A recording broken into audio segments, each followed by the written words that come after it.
Bom dia, meus amados. Tem muitas pessoas em pé. Eu queria que você, que é um homem de honra, pudesse, principalmente a turma que está lá no fundão, os homens de honra que estão no fundão lá,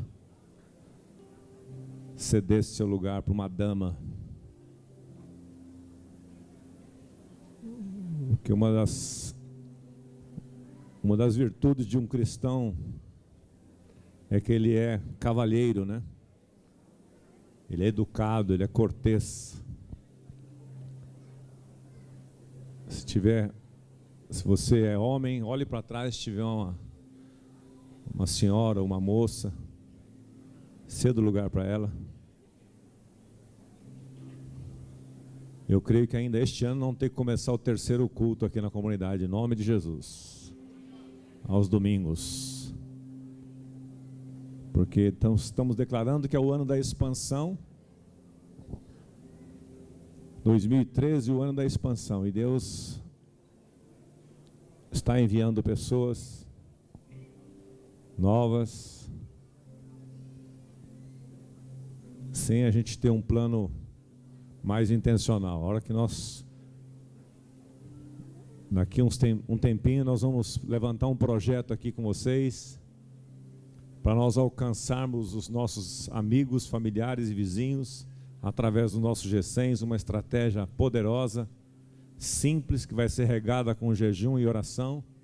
Nós vamos falar isso com a liderança primeiro, e aí certamente haverá uma colheita abundante entre nós, em nome de Jesus.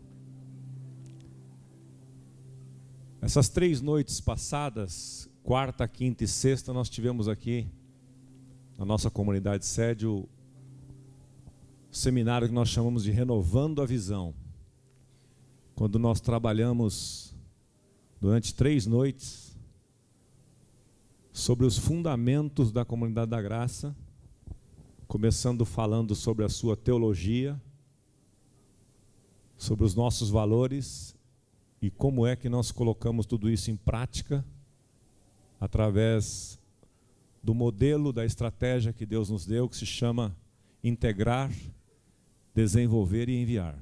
Foi um tempo muito precioso. Quantos puderam estar aqui durante essas noites? Levante a mão. Então vários de vocês estavam aqui. Era um encontro para a liderança, e eu tenho certeza que muitos de vocês... Fique em pé quem esteve aqui, pelo menos, não estou perguntando se você esteve em todas as noites. Quando levanta a mão parece que é pouco, que fica em pé. Glória a Deus. Foi bênção ou não foi? Cumpriu o propósito ou não? Renovou a visão no nosso coração? Então aplauda ao Senhor, porque Ele que fez. Ele que fez. Pode sentar. E é por isso que tanto no culto desta manhã, que eu vou estar pregando aqui, por causa da ausência do pastor Carlos Alberto, à noite o pastor Wagner vai ministrar, por isso que nós estamos dando a mesma ênfase.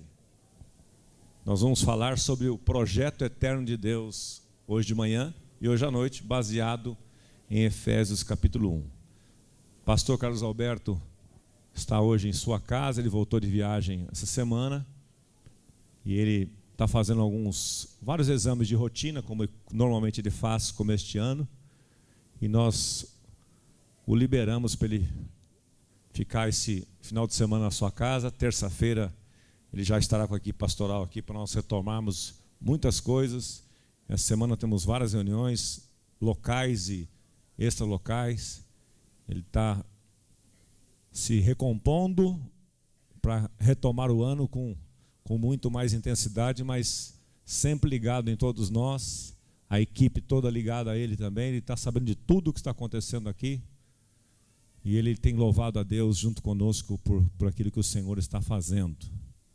Então eu queria que você abrisse a sua Bíblia, nós vamos entrar pregando já, e depois no final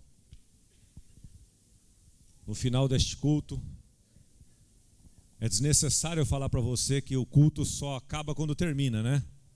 É desnecessário, porque nós vamos deixar para o final deste culto, para ganharmos tempo com a palavra agora, nós vamos deixar para o final do culto os nossos avisos, a mobilização. Avisos não são avisos porque nós queremos dar aviso. São mobilizações importantes que a gente quer passar para vocês. E no final desta palavra nós vamos, assim como nós fizemos na sexta-feira à noite aqui, quando nós ungimos todos os líderes aqui presentes, e houve um derramar do Espírito Santo maravilhoso aqui, quem estava aqui sabe do que eu estou falando, nós pretendemos hoje abrir espaço novamente para esta unção sobre todos os membros desta comunidade que estão neste culto da manhã, toda a igreja, outro grupo que vem à noite, para que todos nós andemos na mesma direção e juntos. Juntos somos mais fortes, juntos somos melhores, somos um corpo, estamos todos no mesmo barco, precisamos todos remar na mesma direção, senão esse barco vai viajar em círculo. Você já viu aquela prova, eu não sei o nome exato, mas aquela prova de remo, mas em equipe, senta 6 caras de um lado, 6 do outro, e todos eles é um sincronismo maravilhoso, e quando há esse sincronismo, atinge uma velocidade fantástica. É assim que a igreja de Deus deve funcionar. Todos unidos no mesmo projeto, no mesmo propósito, e remando numa mesma direção. E é por isso que nós vamos hoje olhar qual é o projeto eterno de Deus para a nossa vida, a partir de Efésios capítulo 1, que eu quero que você abra comigo, por gentileza.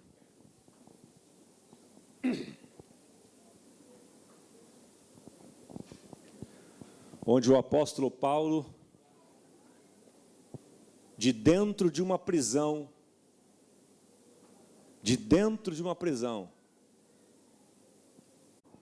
ele tinha fundado esta igreja, ele tinha integrado esses primeiros cristãos, ele tinha passado esses primeiros cristãos por uma fase de crescimento, desenvolvido a eles, e ele já tinha os enviado para cuidar da igreja de Éfeso, e ele foi preso. E lá da prisão de Roma, ele que tinha contato e comunhão constante com o Espírito Santo de Deus, o Espírito Santo o inspirou para escrever esta carta aos cristãos que se reuniam em Éfeso. Éfeso, que era uma cidade difícil, idólatra, onde tinha a deusa Diana, uma cidade muito difícil, uma das mais difíceis que foi plantada igreja. Uma cidade complicada, uma cidade entregue a demônios, a principados e potestades. E Paulo, então, da cadeia de Roma, ele pega o seu pergaminho, em oração com o Espírito Santo de Deus, recebe revelações maravilhosas da parte de Deus. Segundo os historiadores e teólogos, dizem que Efésios é o evangelho das regiões celestiais. Foi aqui que Paulo teve revelações grandiosas, é um resumo de toda a Bíblia, está em Efésios. Nós trabalhamos nesses 2 acampamentos de jovens que tivemos agora no Carnaval, pastor Wagner em Valinhos e eu no Vale da Graça, e depois ele alternou. Trabalhamos com os jovens sobre Efésios, mas não conseguimos sair nem do capítulo 1. Então é sobre isso que eu quero falar com vocês hoje. Na realidade eu vou mais ler a Bíblia do que falar. Capítulo 1 de Efésios, versículo 1, a palavra de Deus diz o seguinte: Paulo, apóstolo de Cristo Jesus, pela vontade de Deus, aos santos que vivem em Éfeso e fiéis em Cristo Jesus. Graça a vós outros e paz, da parte de Deus, nosso Pai, e do Senhor Jesus Cristo. Bendito Deus e Pai de nosso Senhor Jesus Cristo, que nos tem abençoado com toda sorte de bênçãos ou bênção espiritual nas regiões celestiais em Cristo, assim como nos escolheu nele, antes da fundação do mundo, para sermos santos e irrepreensíveis perante ele em amor, nos predestinou para ele, para a adoção de filhos, por meio de Jesus Cristo, segundo o intento ou o beneplácito de sua vontade, para louvor da glória de sua graça, que ele nos concedeu gratuitamente no amado, no qual, em Cristo, temos a redenção pelo seu sangue, a remissão dos pecados, segundo a riqueza da sua graça, que Deus derramou abundantemente sobre nós, em toda a sabedoria e prudência, desvendando-nos o mistério da sua vontade, segundo o seu intento, seu beneplácito, que propusera em Cristo, de fazer convergir nele, na dispensação da plenitude dos tempos, todas as coisas, tanto as do céu como as da terra. Nele, digo, no qual fomos também feitos herança, predestinados segundo o propósito daquele que faz todas as coisas, conforme o conselho da sua vontade, a fim de sermos para o louvor da sua glória, nós, os que de antemão esperamos em Cristo, em quem também vós, depois que ouvistes a palavra da verdade, o evangelho da vossa salvação, tendo nele também crido, fostes selados com o Espírito Santo da promessa, o qual é o penhor da vossa herança, até ao resgate da sua propriedade, em louvor da sua glória. Por isso, também eu, tendo ouvido a fé que há entre vós no Senhor Jesus, e o amor para com todos os santos, eu não cesso de dar graças por vós, fazendo menção de vós nas minhas orações, para que o Deus de nosso Senhor Jesus Cristo, o Pai da glória, vos conceda espírito de sabedoria e de revelação no pleno conhecimento dele, iluminados os olhos do vosso coração, para saberdes qual é a esperança do seu chamamento, e qual a riqueza da glória da sua herança nos santos, e qual a suprema grandeza do seu poder para com os que cremos, segundo a eficácia da força do seu poder, o qual exerceu ele em Cristo, ressuscitando-o dentre os mortos e fazendo-o sentar à sua direita nos lugares celestiais, acima de todo principado, e potestade, e poder, e domínio, e todo nome que se possa referir, não só no presente século, mas também no vindouro, e pôs todas as coisas debaixo dos seus pés, para ser ele o cabeça sobre todas as coisas, o deu à igreja, a qual é o seu corpo, a plenitude daquele que a tudo enche em todas as coisas. Diga aleluia. Espírito Santo de Deus, levante a sua Bíblia comigo aos céus, num gesto de consagração, e eu vou orar com você. Pai, em nome de Jesus, torna esta palavra viva nesta manhã, abre os olhos do nosso coração, Senhor. Haja revelação do Teu Espírito Santo, que saiamos daqui nesta manhã completamente transformados, mudados, enxergando, Pai, como Tu nos vê. Senhor, nós temos uma distorção na nossa autoimagem, nós temos tantos problemas, nós temos tantas marcas, Deus, muitas vezes estamos sendo impedidos de viver uma vida abundante, uma vida plena, porque não nos vemos como Tu nos vê, Pai. Corrige o foco da nossa visão hoje, Senhor, abre os olhos do nosso entendimento, Espírito Santo vem atuar em cada um aqui, naqueles que estão aqui pela primeira vez, naqueles que estão aqui há muitos anos, Senhor, que Todos nós queremos frutificar para Ti, Pai. Todos nós queremos viver para a Tua glória. Todos nós queremos cumprir o Teu propósito, Pai. Vem abrir a nossa visão, vem corrigir a nossa visão nesta manhã. Traz espírito de revelação da Tua palavra. Tua palavra diz lá no Salmo 119, Senhor, que a exposição da Tua lei, a exposição da Tua palavra traz sabedoria, e aos simples, Deus, traz entendimento.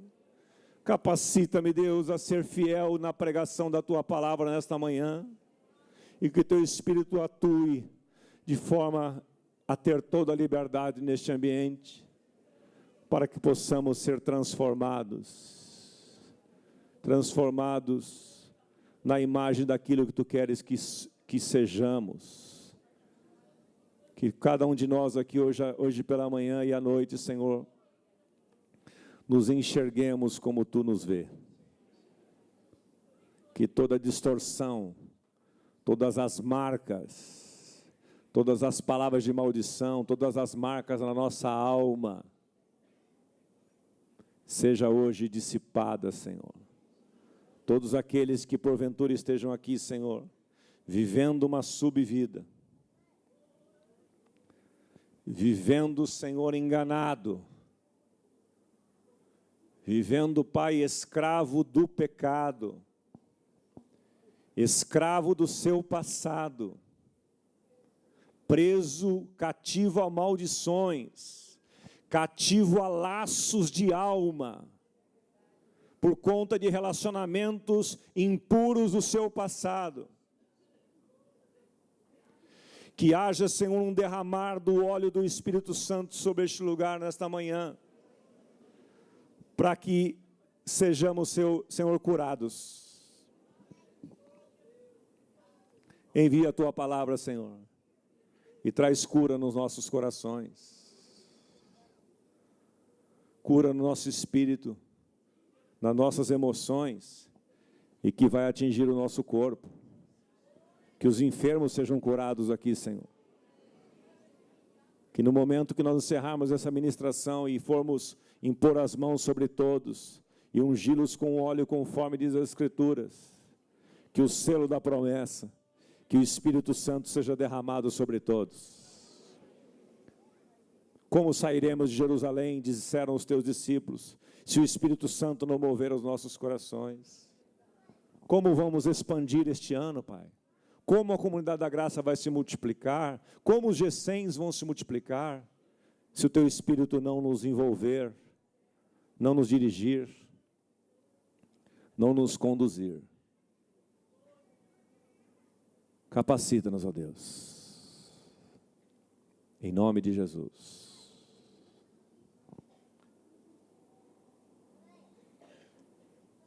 Eu li uma história no livro do Zig Ziglar, que é um cristão. Ele escreveu vários livros sobre liderança, e um deles chamado, é um livro devocional, chama-se O que Aprendi no Caminho para o Topo. Ele conta a história verídica de um fato que aconteceu nos Estados Unidos, num colégio de adolescentes, e que tinha como todo colégio, tinha os meninos difíceis, rebeldes, chamados problemáticos. E naquele colégio, os diretores, a direção do colégio, foi descobrindo um professor, com o passar do tempo, que tinha muito jeito para lidar com essa galera. O nome desse professor era Jaime Escalante, era um cubano, que morava nos Estados Unidos, trabalhava ali há muitos anos. E esse professor tinha paixão por aqueles adolescentes. Enquanto muitos os rejeitavam, fugiam deles, ele tinha uma paixão e uma compaixão por eles. Então, o que a direção desse colégio fez? Começou a criar uma classe específica para este professor cuidar dessa classe. Para não misturar aqueles adolescentes mais difíceis com os outros. Claro que não eram todos da sala assim, mas a maioria deles eram, quase que 50%, adolescentes mais difíceis de se lidar. E naquela classe, tinham 2 meninos chamados Johnny. Um dia teve a famosa reunião de pais e mestres. E o professor Jaime Escalante, então foi... Quantos participaram de uma reunião aqui de escola? Os pais. É uma delícia, não é? É uma coisa maravilhosa. É marcante. E então,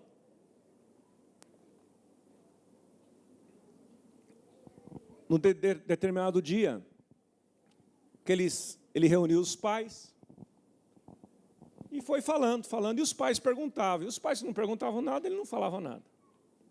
Ele foi entregando os boletins com as notas e tal, deu orientações gerais, como normalmente é feito.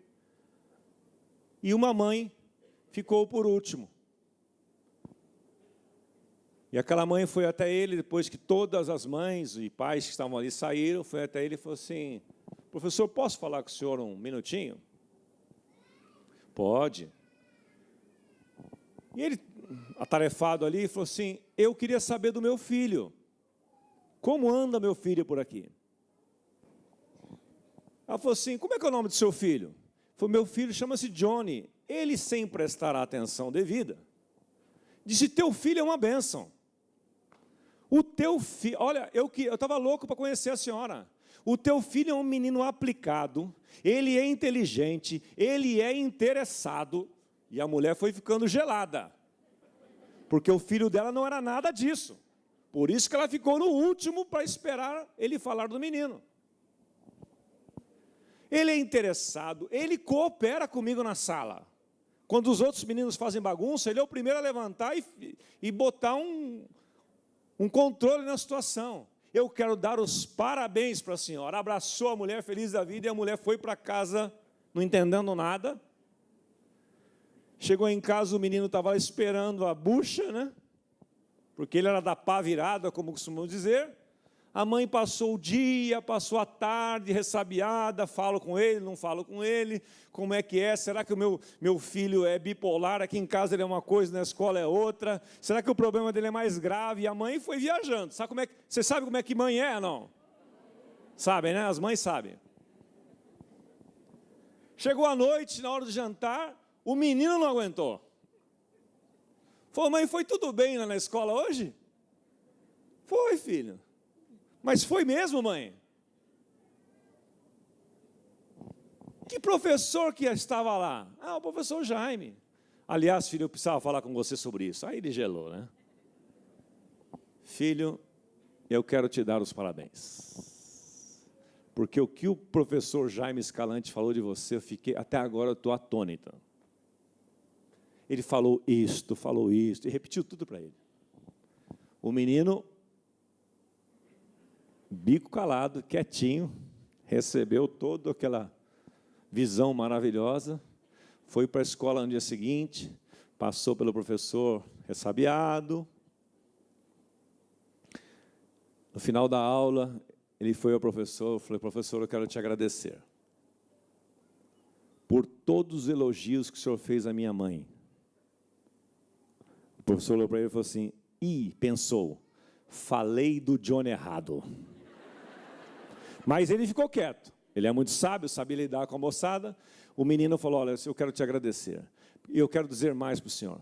Eu não sou aquilo que o senhor disse para minha mãe que eu sou.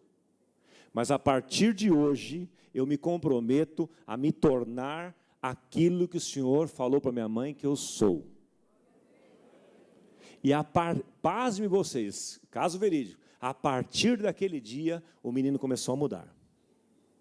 Mas para frente, ele foi mudando tanto, em várias coisas, que ganhou a bolsa de estudo integral da escola. E a carreira dele foi embora. Sabe?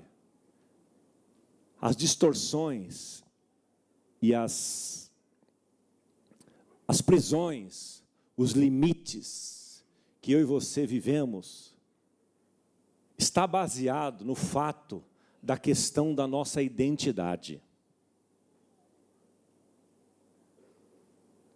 O maior problema do ser humano reside na sua identidade, saber quem ele é. E a coisa mais libertadora e arrebatadora que existe é você ter a revelação de como Deus te vê. Volte um pouquinho, Jéssica. De como Deus te vê.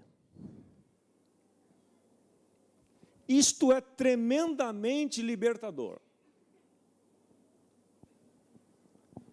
Porque você muitas vezes já ouviu pessoas falarem a teu respeito de como elas te veem. Seus pais, seus professores, seus chefes, seus amigos.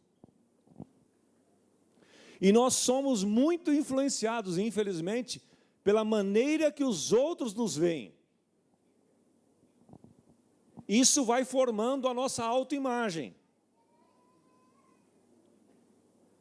A maneira como as pessoas falam para nós, como elas nos veem, vai nos moldando. Assim como aconteceu com esse menino. Isso acontece.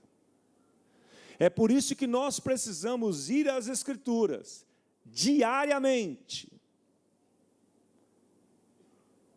Nas primeiras horas da manhã, o primeiro tempo da nossa vida, as primícias do nosso dia, nós devemos nos debruçar sobre as Escrituras, aos pés daquele que julgará a todos nós. E ouvir dele o que ele pensa de mim. Porque Jesus soube enfrentar todas as oposições que ele enfrentou. Ele soube enfrentar todas as calúnias, as deturpações de imagem que as pessoas tinham dele, o que falavam dele, e ele não era afetado pela opinião dos outros. Jesus nunca se deixou manipular pela fraqueza dos outros. Ele nunca quis se apresentar aos outros. Por quê? Porque ele sabia, ele tinha claramente que o que interessava na vida dele era saber como é que o Pai o via. Isso é o que interessava. Por isso ele ia todas as manhãs aos pés do Pai.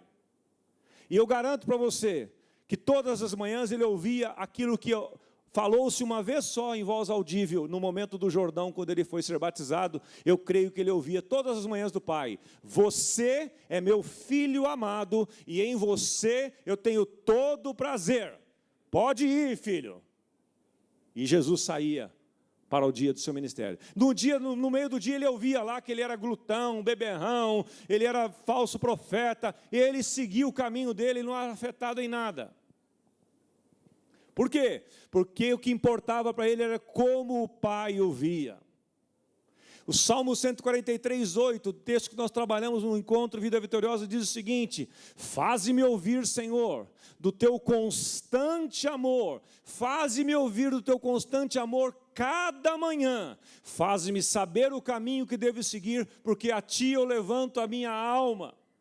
É o salmista Davi descobrindo qual era o segredo para ele viver em vitória. É ele pegar os sentimentos dele, a alma dele, colocar consagrado diante de Deus e dizer: faz-me ouvir do teu constante amor hoje, Pai. Pai, fala comigo. Faz-me ouvir do teu constante amor, não oscilante amor. Porque o amor de Deus por nós não é oscilante, ele é constante. Não há nada, diz o Philip Yancey, que você faça ou deixe de fazer que faça com que Deus te ame mais ou te ame menos. O amor de Deus por você é constante e incondicional. E esta é a grande revelação do Evangelho. Esta é a grande revelação do projeto eterno de Deus. Ou como diz o Dr. Martin Lloyd Jones, do supremo propósito de Deus para a nossa vida. Esta é a grande revelação. Como Deus nos vê em Cristo Jesus. Porque quando Deus olha para você, Ele o vê através de Cristo. Ele não vê o Osmar. Ele olha pelas lentes, ele vê Cristo. E é por isso que ele me vê como ele me vê. E é por isso que ele te vê como ele te vê. Foi esta a revelação que Paulo teve. E é aí que ele escreve. E ele escreve aos cristãos de Éfeso. E ontem à noite, pela graça de Deus, chegou um comentário do Dr. Martin Lloyd-Jones nas minhas mãos, uma pesquisa que eu fiz. Dr. Martin Lloyd-Jones era um pastor galês protestante que ministrou durante muitos anos na capela de Westminster. E ele era um cara profundo nas Escrituras. Diz a história que ele começou a pregar sobre o livro de Efésios na igreja dele, ele pregou 3 anos e meio. Escreveu uns comentários grandiosos. Tal foi a revelação que ele começou a ter. E ele diz que esta carta, na realidade, que Paulo escreveu endereçada a Éfeso, era uma carta modelo. Porque o projeto de Deus estava ali, e não era só para Éfeso, era para outros irmãos. E ele conta que é bem possível que esta carta, ela foi levada para outras igrejas, em outras cidades, a mesma carta. Daí que nós podemos entender e conceber e assumir hoje que esta carta, e tudo aquilo que nós vamos ver agora, o Espírito Santo, através de Paulo, escreveu para os santos e fiéis da Comunidade da Graça, que estão na rua Eponina 390, Vila Carrão, São Paulo, CEP 034 26010. Então agora vamos ver como é que Deus te vê, vamos lá. Vamos ler juntos o versículo 1, porque aí, a mensagem está aí, ó. Não tem mais que isso não.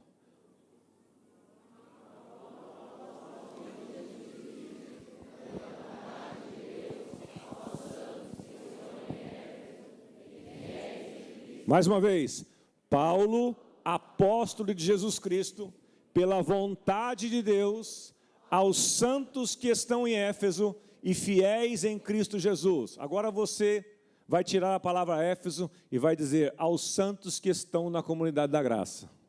Vamos lá?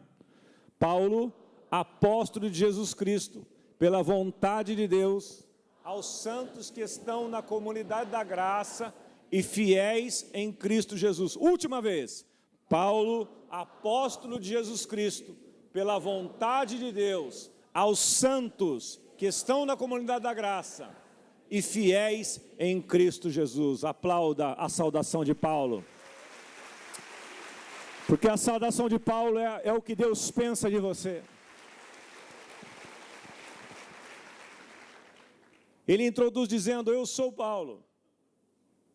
Eu sou enviado, o apóstolo é enviado. E eu sou enviado? Não, eu não me auto-enviei.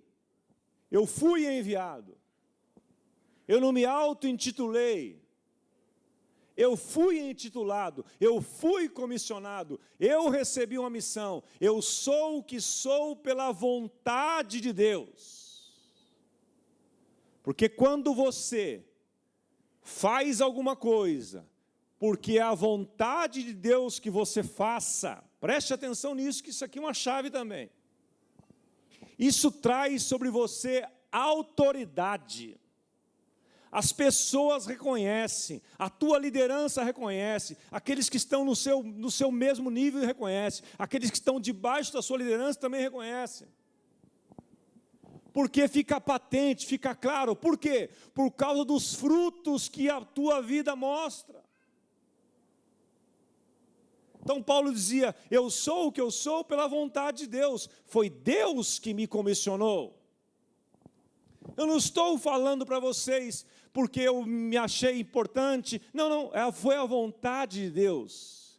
Isso trazia para Paulo já a questão da sua identidade. Isso trazia, quando ele dizia isso, ele já se sentia seguro. Olha, eu estou escrevendo para vocês porque Deus me mandou escrever. Eu sou apenas um garoto de recado. É a minha função aqui hoje. Eu só estou pregando aqui porque o pastor Carlos Alberto ontem me ligou e disse assim, Osmar, amanhã eu quero que você pregue de manhã e o Wagner à noite. Aí então, por que eu estou debaixo de autoridade? Eu vim seguro. Olha, a bênção está sobre você, pode ir, vai em paz, Deus vai te dar uma palavra, Deus vai te dar graça. E eu vim. E vocês me recebem, por quê? Porque vocês sabem que eu fui enviado. Não ficamos brigando aqui, não, eu vou pregar. Não, aqui não existe isso. Eu estou aqui porque aprove a Deus, hoje, nesta manhã, eu podia estar ali sentado, feliz da vida. Mas eu estou aqui porque a vontade de Deus me estabeleceu. Eu sou pastor hoje, tenho a função de pastor, porque a vontade de Deus se estabeleceu sobre a minha vida. Então eu estou num lugar seguro. Eu não me sinto fora do lugar. Eu estou no lugar que Deus me colocou, porque é a vontade dEle que assim me determinou. Eu não fico pensando, puxa, eu devia ser advogado. Eu podia ter sido engenheiro. Não, eu podia ser, nossa, um empresário, eu ia me dar muito bem, ganhar muito dinheiro. Eu não tenho essa crise. Porque eu sei que a vontade de Deus para a minha vida é que eu estivesse onde eu estou. E onde eu estou, eu tenho a bênção de Deus, a graça de Deus sobre mim, a aprovação de Deus, o reconhecimento das pessoas. Se isso não tiver o reconhecimento de todos, não tem problema. Deus tem me reconhecido, me colocado, e eu vou em frente. Pela vontade de Deus. Como Deus nos vê.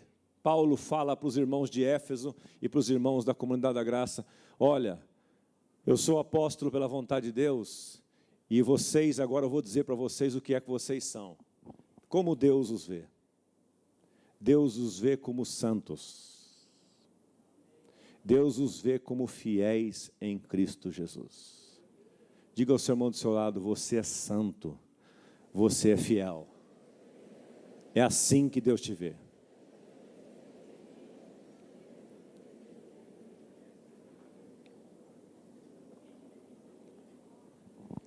E esta é uma linguagem não muito comum para nós. Garanto, se você chegar para a pessoa e dizer assim, olha, sabe como eu vejo você? Eu vejo você como um santo de Deus. Se não for nesse ambiente aqui que está preparado para a pessoa receber, ele vai falar, eu sou o maior dos pecadores. Não, sai fora, eu não. Aí não recebe como Deus o vê. E não recebendo como Deus te vê, você não se torna aquilo que Ele falou que você deveria ser. Então vamos ver agora as definições dessa palavra. A definição do termo santo. É o comentário do dicionário Strongs. A palavra no grego é a palavra ágios, que significa algo grande, sublime, santo, puro, sagrado. É assim que Deus te vê. Você para Ele é sublime, você é puro, você é sagrado.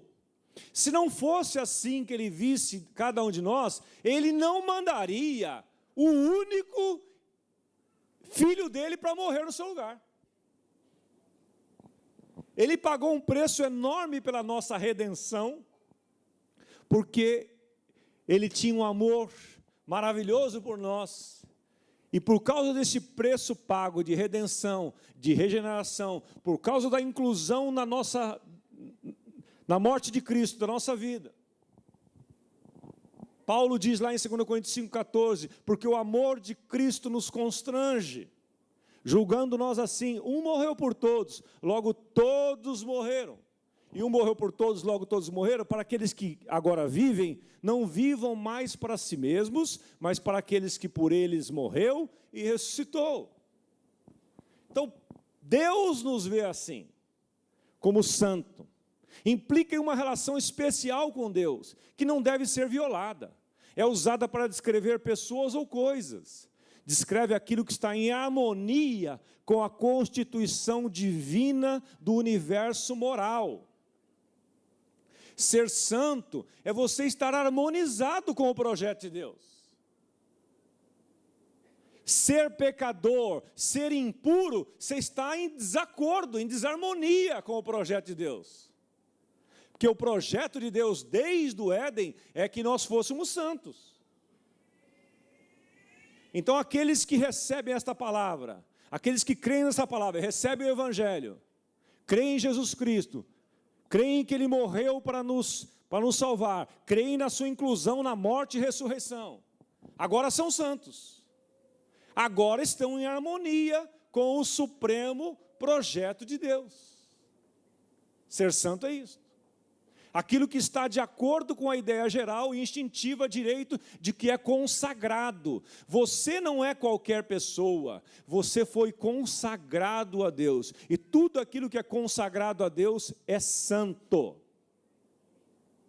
No momento que você recebe Jesus como seu Senhor e Salvador, no momento que você passa pelas águas do batismo, que você declara Jesus Senhor da sua vida, você se torna consagrado, você não se pertence mais, o diabo não tem domínio sobre você, o pecado não terá domínio sobre vós, porque estáis debaixo da graça e não debaixo da lei, conforme diz Romanos 6. Porque morrestes e a vossa vida está oculta com Cristo em Deus, conforme diz Colossenses 3:3.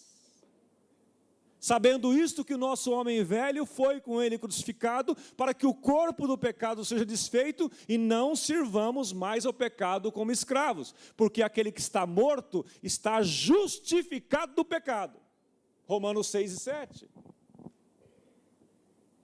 Então isto é você. É assim que Deus te vê. Diga, eu creio. Reaja. Deus te vê como alguém que agora está em harmonia com o projeto dele. Agora as coisas vão dar certo na sua vida. Agora vai fluir. Por quê? Porque você está em harmonia. Uma coisa que está em desarranjo, em desarmonia com um projeto todo, não flui. Agora encaixou.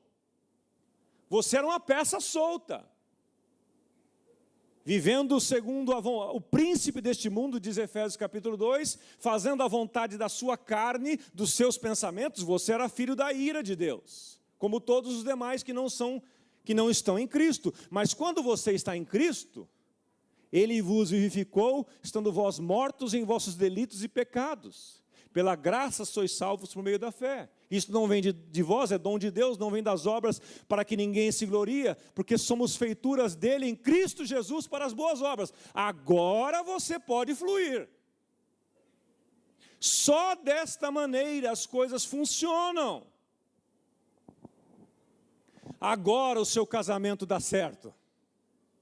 Porque sem você estar ligado ao projeto eterno de Deus, sem conhecer isso, sem ter a revelação, sem experimentar, não dá. Tem muito crente nas igrejas que está debatendo para lá e para cá, porque não descobriu isto. Tem muitos religiosos fazendo força para viver a vida cristã. E não é por força nem por violência, é pelo Espírito Santo. Tem muita gente achando pesado a vida cristã. Puxa, isso é muito difícil. O ministério, então, meu Deus, eu não quero nunca liderar uma célula, um G100, eu sou doido, eu não vou, é muito pesado, porque não está não está encaixado. Não está encaixado. Porque Jesus disse que o fardo dele é leve, o jugo dele é suave. Então tem alguma coisa errada. Quando se faz as coisas com alegria e com leveza, o problema não está no projeto, está em você. É você que precisa encaixar, está desencaixado. Porque quando está nessa harmonia aí, ó, nesta harmonia, com o projeto eterno de Deus, se torna algo leve. Vamos seguindo em frente. Santo significa um compromisso verdadeiro com Deus e com os ensinamentos. Você tem um compromisso verdadeiro com Deus? Quantos tem? Levante a mão, diga, eu tenho. Então você é santo. Ou seja, a pessoa sabe que é impossível ser perfeita como Jesus foi.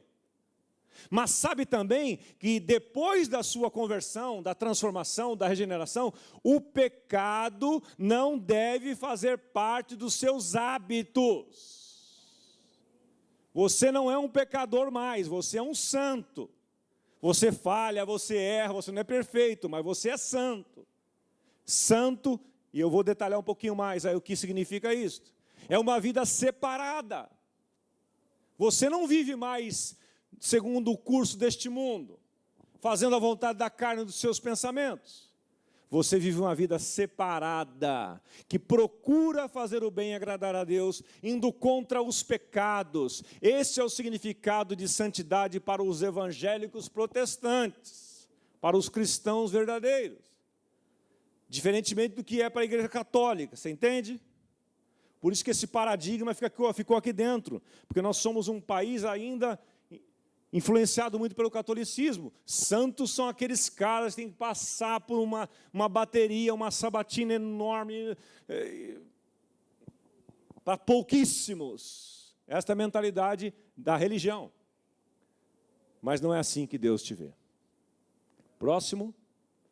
Comentário do Dr. Martin Lloyd Jones sobre o assunto, ele diz: santo não significa somente que fomos postos à parte, num sentido externo. Significa que fomos postos à parte porque somos purificados interiormente. Começa de dentro para fora. Este é o real sentido da palavra santo. Um santo é alguém que foi purificado de muitas maneiras. Ele foi purificado da culpa do seu pecado. Ele foi purificado daquele que o exclui da presença de Deus.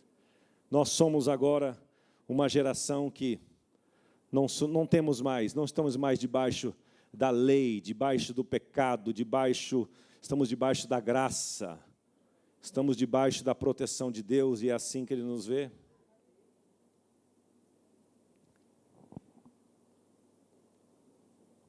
Continuando, a palavra santo significa separado, diferenciado. Diga ao seu irmão: você é alguém diferenciado. Você não é qualquer pessoa, você é diferenciado.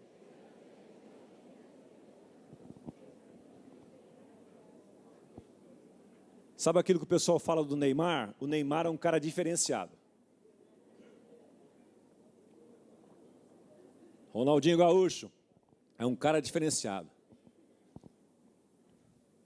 Michael Jordan, diferenciado.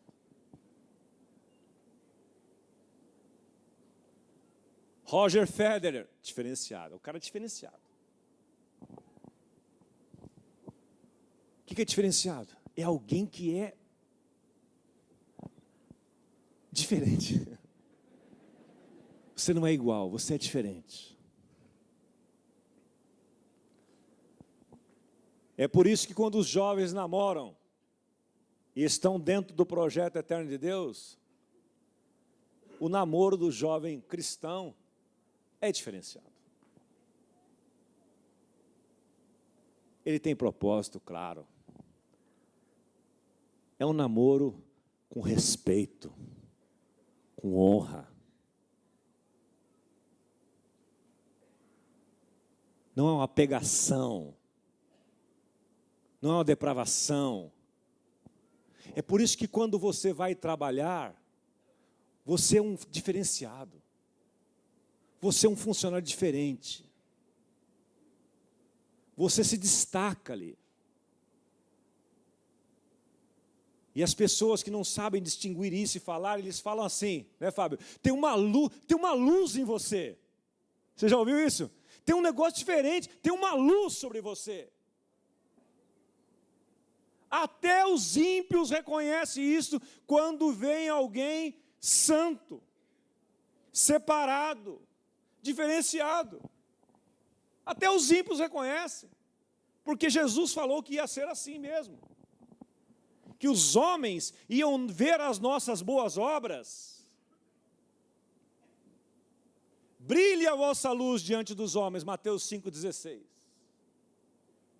Assim brilhe a vossa luz diante dos homens, para que vendo em vós as boas obras, glorifiquem ao Pai que está nos céus. Você bate o olho num santo, num cristão, você vê. Não é assim? Quando você vai num lugar, você vê como a pessoa te trata, a gentileza que ele te trata, o amor que ele te trata, a atenção que ele te dá, ele te olha nos olhos. Você fica pensando assim, esse cara é cristão, não é possível. Aí você pergunta para ele assim, escuta, você é cristão? Eu falo, sou, graças a Deus. Nem um cara que me ligou ontem, falando comigo de uma outra coisa. E eu comecei a dar a ele as explicações, além do que ele perguntou para mim. Falou, rapaz, gostei de falar com você. Você está explicando coisas que eu nem perguntei. Falou, é que eu gosto de tratar as coisas na luz. Falou, você é um cristão? Eu falei, sou. Eu também sou. Paz do Senhor, irmão.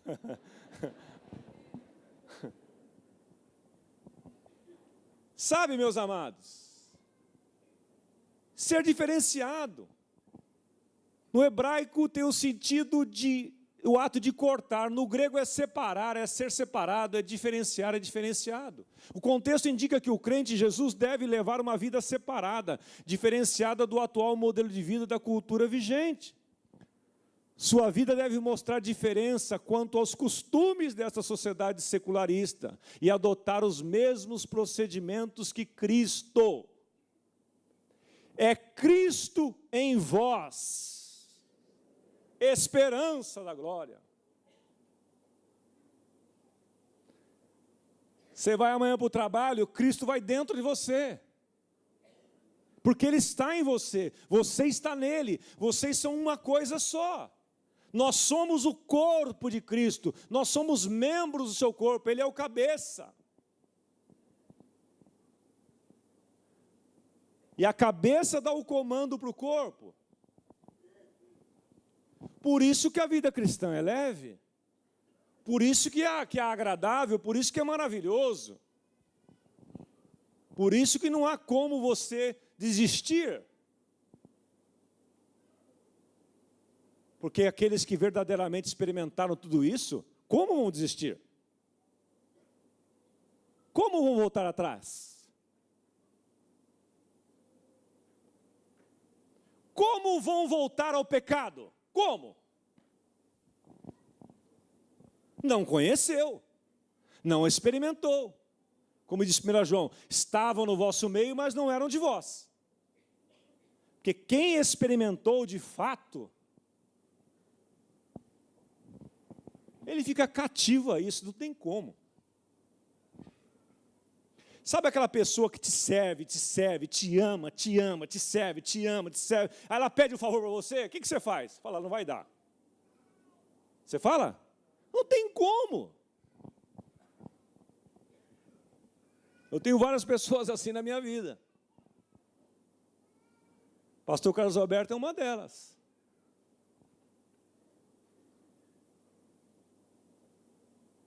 Eu tenho outros amigos também.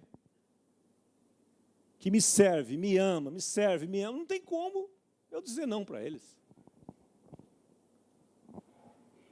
Por isso que Paulo dizia, o amor de Cristo nos constrange. Constranger é levar cativo. Constranger é atrair, como um imã que você não consegue se desvencilhar. É o amor de Deus. É o amor de Deus. Por isso que Jeremias 31:3 diz que com amor eterno eu te amei, com amorável benignidade eu te atraí, porque você para mim é um particular tesouro. Santo e separado. Um pouquinho mais. Pode ir, Jéssica, vira aí. Agora vamos ver os fiéis. Vamos ver agora os fiéis.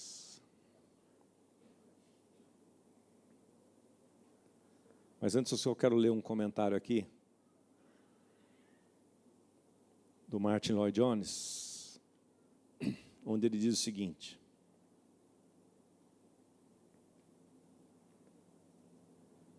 que o que pode melhor ilustrar isto na história é o povo de Israel.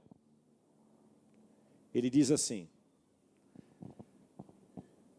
a ilustração perfeita é a dos filhos de Israel na antiga dispensação. Eles eram um povo separado por Deus. Foram tirados do mundo. Foi-lhes conferida por Deus uma certa singularidade. Eles eram conhecidos como o povo de Deus. São descritos como a geração eleita, o sacerdócio real, a nação santa, o povo adquirido ou particular. 1 Pedro capítulo 2, versículo 9. Vós sois geração eleita. Pastor Ademar tem uma música também nesse 1 Pedro aí. Geração eleita, sacerdócio real, nação... Abre esse versículo, vai. Não vou deixar você sem. 1 Pedro, capítulo 2, versículo 9. Não estão com pressa, né? Está com pressa? Então, nem eu.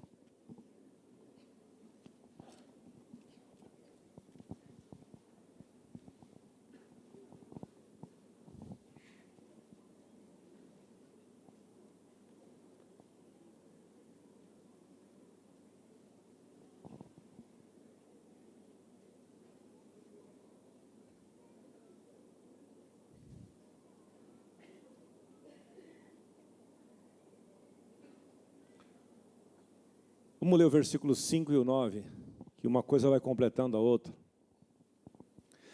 Também vós mesmos, como pedras que vivem. Olha como Deus te vê aqui. Você é uma pedra vivente. Sois edificados casa espiritual, você é morada de Deus. Para ser de sacerdócio santo, a fim de oferecer de sacrifícios espirituais agradáveis a Deus por intermédio de Jesus Cristo. Versículo 9 agora. Vós, porém, vamos ler juntos? Vós, porém, sois o quê?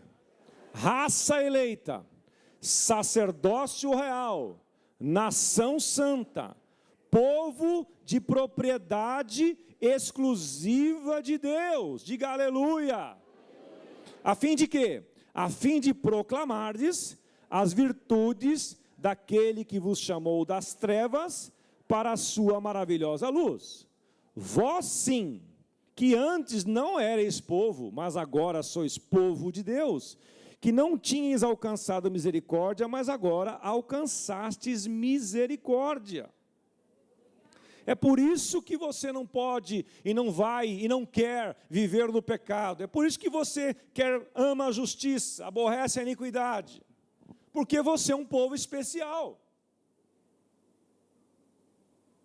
Como eu disse para os jovens lá no acampamento, quando você é príncipe, tudo que você faz repercute. Você não vê o príncipe Harry lá da Inglaterra? Todos os jovens da sua idade vão para a balada, mas quando ele vai, o mundo inteiro fica sabendo. Por quê? Porque ele é príncipe. Não cabe, né, Merlin? Não cabe num príncipe determinadas posturas.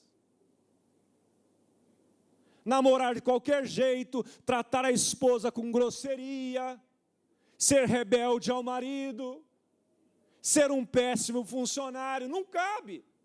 Ser indolente, ser preguiçoso, não gostar de trabalhar, não cabe, não combina. Porque nós somos um povo especial. Era assim que é assim que os judeus se veem. Porque Deus falou para eles, para afirmar a identidade deles muitas vezes. Por isso que Deus, quando, no final de Êxodo, no final de Deuteronômio, quando eles estavam para entrar na terra prometida, Deus chama a atenção de novo, repete tudo em Deuteronômio, né? Toda a lei. E diz para eles assim, olha, vocês vão chegar agora a outras nações, vocês vão conquistar outros povos, lembrem-se que vocês são um povo especial. Portanto, não vos mistureis com casamento misto, com jugo desigual, porque será como açoite para as suas costas e espinhos para os vossos olhos, porque vocês são um povo especial.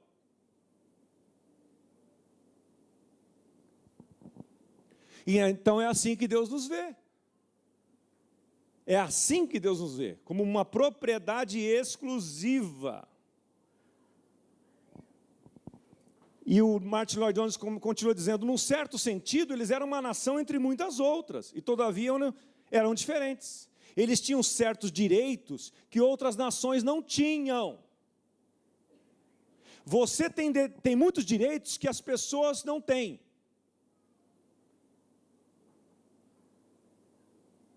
Você tem 8.000 promessas na palavra de Deus que são para você.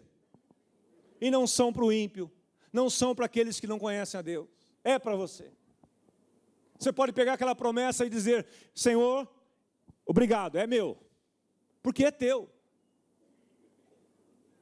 Porque 2 Coríntios 1:20 diz que todas quantas promessas de Deus existem, tem em Cristo o sim e o amém para a glória de Deus por nós. Ou seja, se você está em Cristo, tem o sim de Deus e tem o amém de Deus. E você está em Cristo.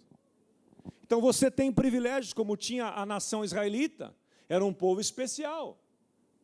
Por isso que quando os inimigos iam lutar contra eles, com quem que eles se deparavam? Com o Todo-Poderoso, com o Senhor dos Exércitos. Não importa, e eles eram em menor número muitas vezes.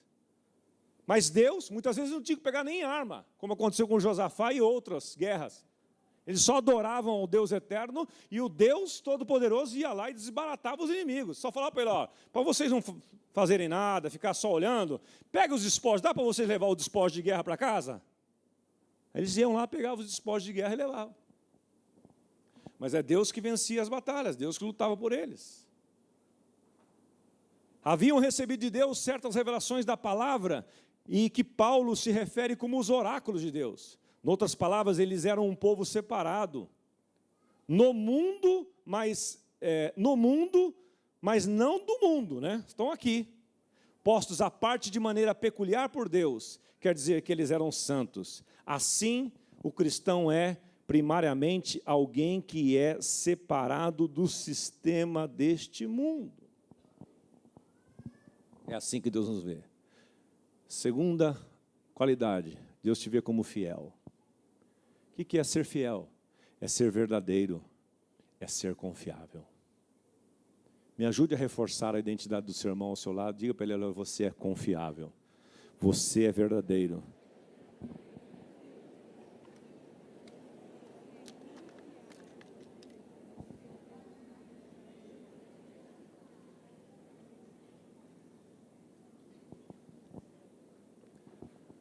O que é ser confiável? A pessoa fala uma coisa, você fala, beleza, e esquece. Não fica, mas você vai mesmo? Olha. E se você não for? Você está dizendo que a pessoa não é confiável. Ser fiel é ser confiável.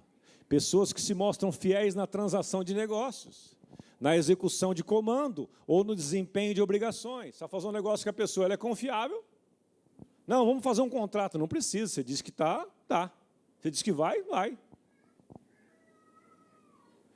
Recebe uma missão. Você delega uma missão para uma pessoa confiável, você não fica ligando para ela dizendo, e aí, você vai? É amanhã cedo, hein? Não esquece, hein? Aí você levanta cedo, mais cedo que a pessoa, liga para ela, olha, ó, tá lembrado que é hoje? Oh. Para, que estresse. Então não delega. Deus vê você como alguém confiável. Alguém que manteve a fé com a qual se comprometeu. Quando você recebeu a Cristo como Senhor e Salvador, você batizou-se nas águas, você fez os seus votos diante de Deus, Deus vê você como alguém confiável, fiel. E Ele sabe que você vai cumprir o que prometeu. Fiel é digno de confiança. Aqueles que confiam nas promessas de Deus são os fiéis. Alguém que está convencido de que Jesus ressuscitou dos mortos e que Ele é o Messias e o autor da salvação. Você está crendo que Jesus ressuscitou dos mortos? Que Ele é o Messias e o autor da salvação? Quantos creem nisso? Levante a mão. Você é fiel. Engraçado que o mundo fala de vocês assim. Fala de nós assim. A igreja tal, o número de fiéis. Só que às vezes eles falam num tom pejorativo. Mas é assim que Deus te vê. Caminhando para o final, acabou. Para que tudo isto? Para um propósito. Leia comigo o propósito, por favor.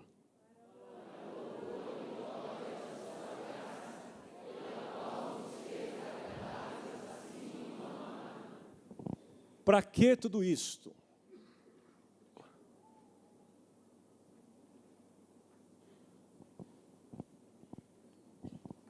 Ele vê você assim por causa de tudo que Ele fez por você. E a mensagem cantada hoje de manhã diz que nos abençoou, nos escolheu, nos predestinou e nos remiu. Foi tudo que Deus fez. Isso aqui é outro estudo que dá para desmembrar, cada ponto desse é maravilhoso. Eu não quero entrar nessa situação hoje, porque o tempo não permite, nem é o propósito. Mas Deus vê você assim, por causa de tudo que Ele fez por você. Ele confia no que Ele fez por você.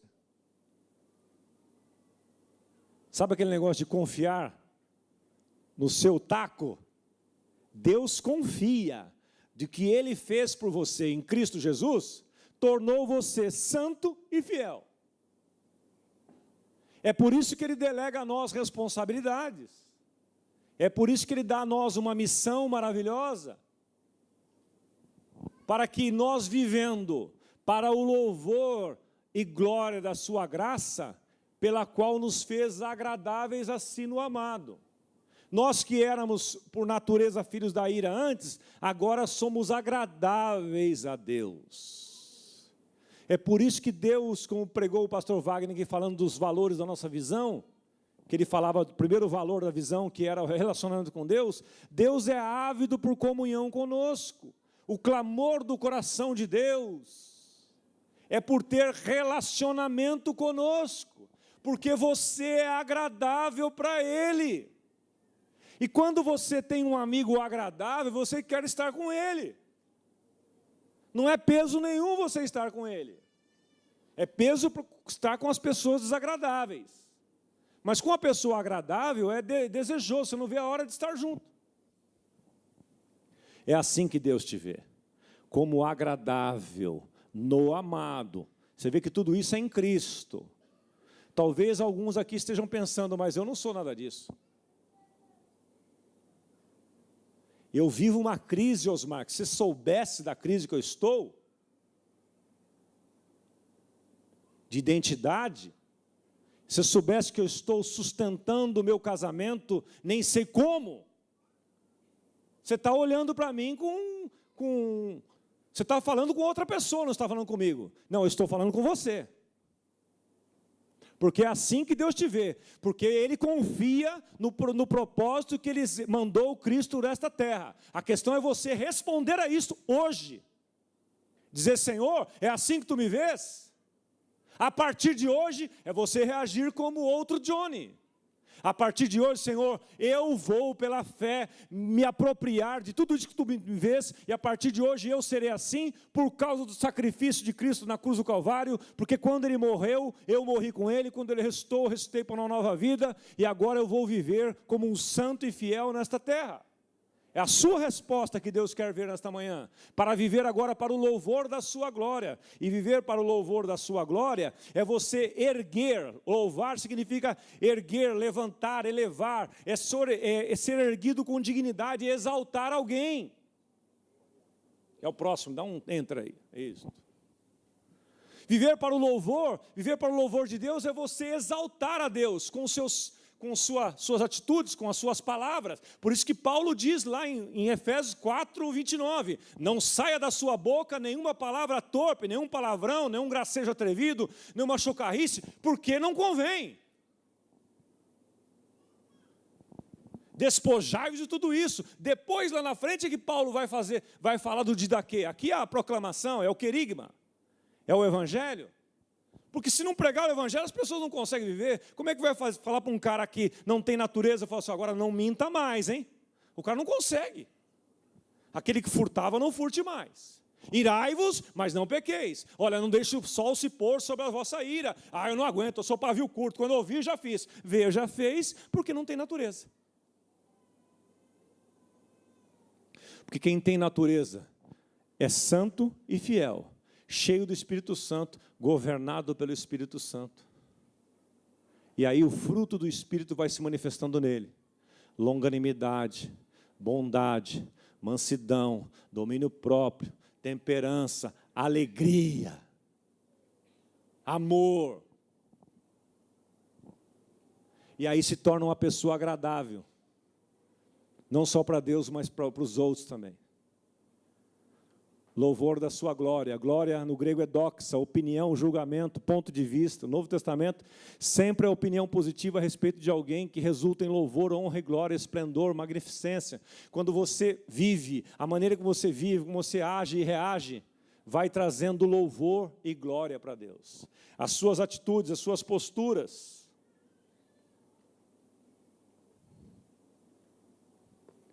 É isto. A paz do Senhor, e fique em pé comigo, por favor.